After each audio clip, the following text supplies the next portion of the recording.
साला कुल्ली काम गरेर खानुपर्छ नि हौ। साथीहरूले यो गर्नु नि त्यो गर्नु नि भन्छ होइन, के गर्नु, पैसा रुपियाँ भए त म त के गर्थेँ नि। ढुङ्गा फुटाएर आएको, पैसै छैन र त यस्तो कुल्ली काम गर्नुपर्छ त, पैसाको लागि, पेटको लागि, खानुको लागि। अरूको त कुरै छोडिदिउँ, यस्तो गर्नुपर्छ पैसाको लागि। यति साह्रो मेहनत गर्नुपर्छ, तर त्यो पैसा आउँछ हो, आइसक्छ। पैसा पनि कता कता जाने बाटो भइराखेको हुन्छ। यति साह्रो पर्छ कि ढुङ्गा मुढाको काम गर्नु साह्रो पर्छ।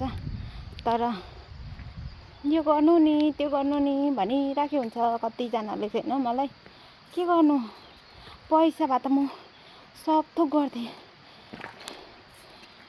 सक्दिनँ म है पैसा कमाउनु। यो पनि बल्ल बल्ल गिटीको काम आएर गर्दैछु साथीहरू। के गर्नु, नभए घरमै बस्नुपर्छ।